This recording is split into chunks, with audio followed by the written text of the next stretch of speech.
Hey guys, welcome back to Down the Stretch. Okay, we're going to be looking at the feature race for Saturday, 26th of April, which is the World Vet Day Trophy.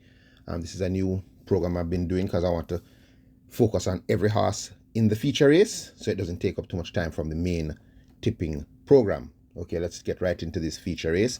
It will be the 9th race for 3-year-olds and up overnight allowance. A field of 12, they go 8 furlongs. Ultra competitive race. Let's get into it. Number 1 is Antarctica. Shane Richardson here for Errol's War. Nothing in recent starts. Last time out at 7.5 furlongs was 10th by 33 lengths to Neo Star and Mahogany. Before that, 5 furlongs straight was 11th by 13 lengths to Champion Bubbler.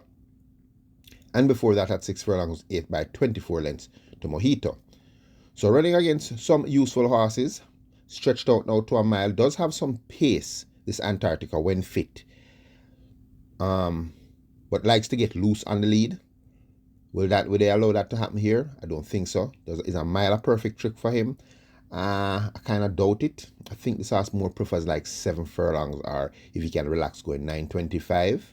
So a mile I think might be a little bit out of his reach if he doesn't get to that lead easily. So I think he's just merely in here for a run. The 2, Power from Above. Philip Parchment here for Anthony Nunes. Lackluster performance in the last several starts. Last time out at 8.5 furlongs was 6 by 33 lengths to stablemate Barnaby. Before that was 7 by 16 lengths to Mojito, and before that at 7.5 was 5 by 17 lengths to Barnaby again, and Atomica. Last window was recorded at this distance in the St. Elizabeth Distaff back in November, winning by 6 3/4 lengths in 1 minute 40 and 3, beating Sistine Treasure and Bootylicious, who turned for home some 10 lengths in front. Bootylicious hit a brick wall, but Power from Above, known to when she comes to the races fit, she comes flying in the stretch. She has a very nice turn of foot, and if the pace comes back in this race with the visors now removed, you might see that big late run from this Power from Above at this level, especially with a bustling rider like Philip Parchment in the saddle. This horse is my danger horse for this race. Number 3 is Sistine Treasure, Ryan Lewis for Gary Subrati.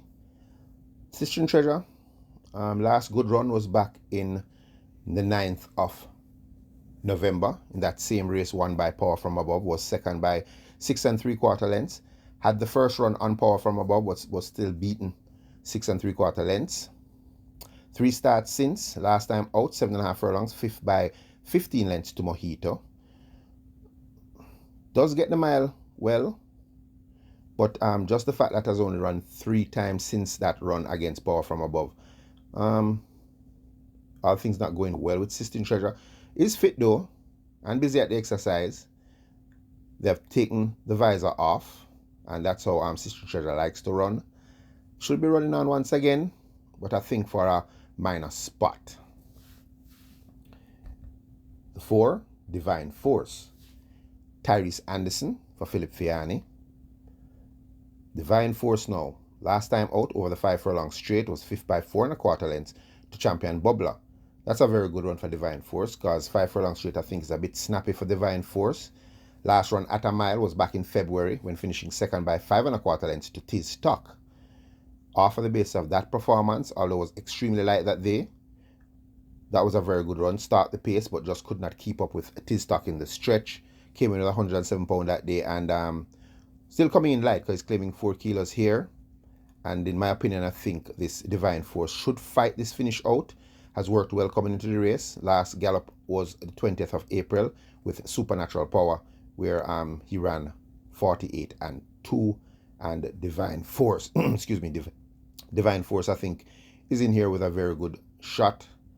They've now taken off the visor, and good run expected from this Divine Force.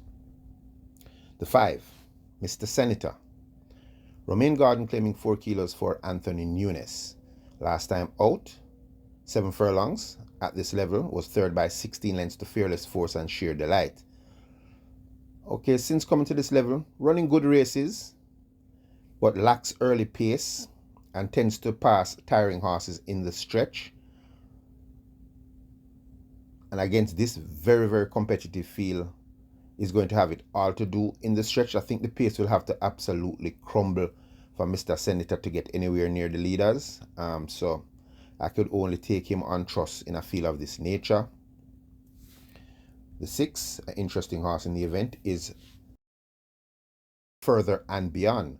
Roderick DeCosta for Dalton Sir Drew. Disappointing run and last, 7 by 39 lengths in the Ian Levy Cup. The tricky thing about that race when I look on Further and Beyond is a sustainer. He comes from off the pace.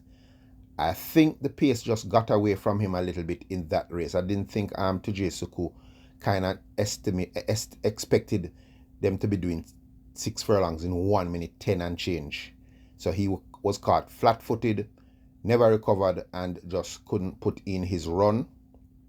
And Further and Beyond is not an easy ride. It's a ride that you have to give very experienced jockeys the ride on this horse. He gets Roderick DeCosta, a very experienced rider. And if allowed to sit off the pace without getting too close to it, but not sitting way off the pace, this former Horse of the Year and Jamaica Cup winner, I think this Further and Beyond is going to run one of his best race in a very, very long time. Expecting a capital effort from this Further and Beyond. Number 7, that is Perfect Brew. Tujay Suku for Richard Azan. Perfect Brew, very consistent gelding. Hasn't really seen going at a mile. A mile looks like it's not really his favorite trip. This horse looks more to me like a run-on sprinter. Like he runs his best races like 5.5 up to maybe 6.5 furlongs. His last run was 5 round when finishing 4th by 6 3/4 lengths to Legacy Isle. Before that, at 9.25, was a good second by 4 1/4 lengths to Geolithic. Had Mr. Senator 4.5 lengths behind there. But if you notice, I can't find a race that he ran in a mile. So Azan tends not to run this horse going a mile. So in my book, I think a mile might be a little bit out of the reach of Perfect Brew. But he's very fit, working very well coming into here. He worked 7 furlongs in 1:28 and 4 by 1:15 and 1 for 6 furlongs. His last gallop coming into this was the 20th of April, galloping 5 furlongs in 1 minute 1. So very fit coming here. And I think he should be one of those, not on the lead, but close enough to the leaders to make his move leaving the half mile, and should look dangerous turning for home. My question sign is, does Perfect Brew really get a mile? So that's my big question sign here for Perfect Brew. But good run is also expected from that one. 8 is Quaku, Ian Spence for Owen Sharp. Nothing to recommend after past races. Last time at this distance was back in August of last year when finishing 6 by 16 lengths to Burn Notice and Oasis Jack. None of those horses I think would have a shot in this race. So after that, the strength of that performance, I think Quaku is just in here to make up numbers. The 9, the horse I like in the event, even from the head of the scales, is Rhythm Buzz, Radish Roman for Vincent Atkinson. Okay, interesting horse. His last win was back in June in the Mark My Word Trophy, winning by a length and 3/4 from Horse of the Year Fun Can Done and Ability. Didn't come back out until November, so had a long rest there. So definitely has his problems when he finished 7 by 16 lengths to Atomica and Run Julie Run in the Jamaica Cup. That was his prep race going into the Moutier Mile. So he only had one prep run before the Moutier Mile. And ran well, was 9th by 9 3/4 lengths to the top horses in the country at the distance.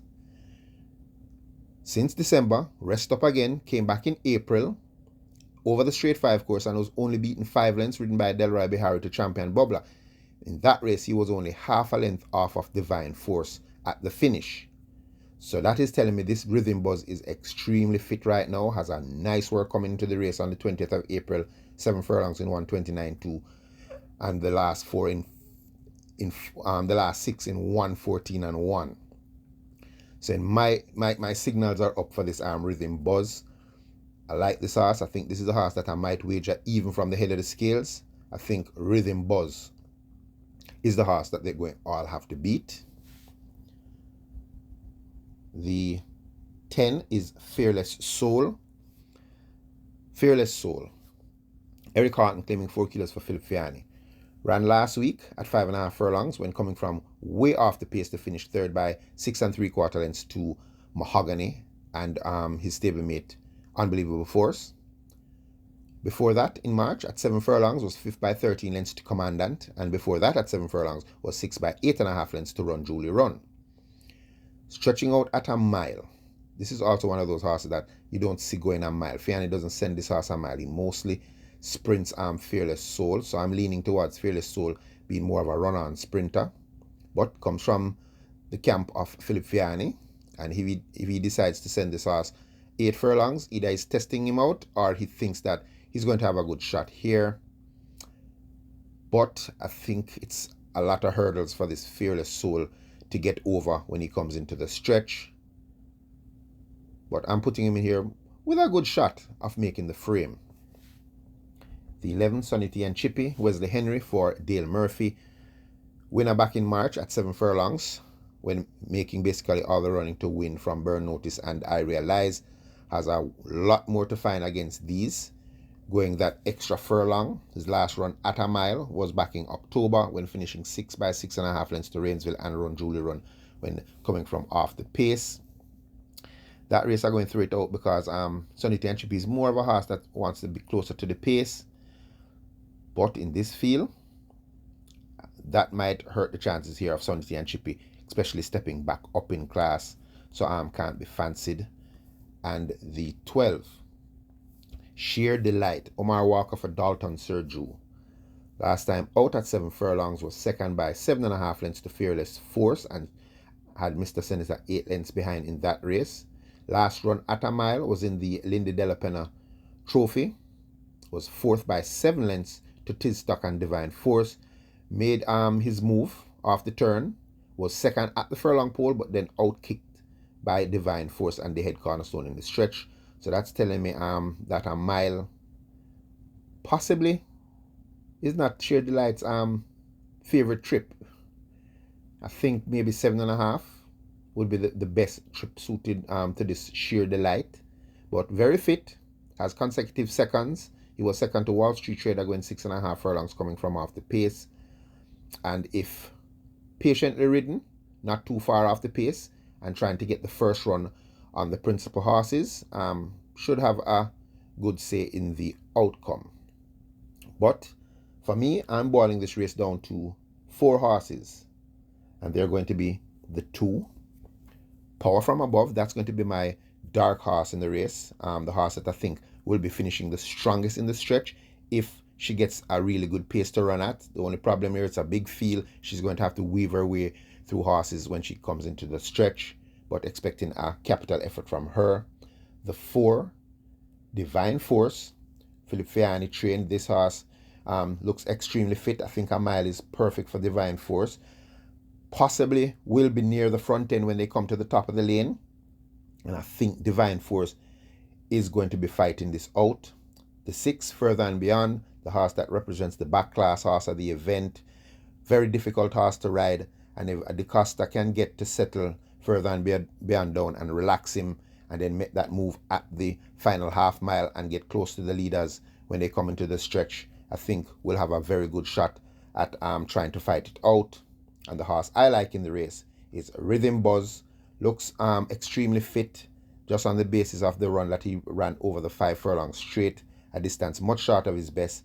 Has pace and is the horse I'm expecting to be in front when they turn for home, and I think that's the horse they're going to have to beat. So I'm picking Rhythm Buzz to fight it out with Divine Force, Further and Beyond, and Power from Above, trying to come with their late runs. Those are the 4 I think it comes down to. And if you're going to buy superfectas and high fives, I'd probably squeeze in Sheer Delight. That's going to be the 12 horse. And Fearless Soul. Okay, guys, join me back tomorrow. I'll put out my full tips for the race card. But as I said, This is just looking at the feature race because it's a very competitive race and a big field. And I hope I boil it down to the right horses. Okay, guys, stay safe.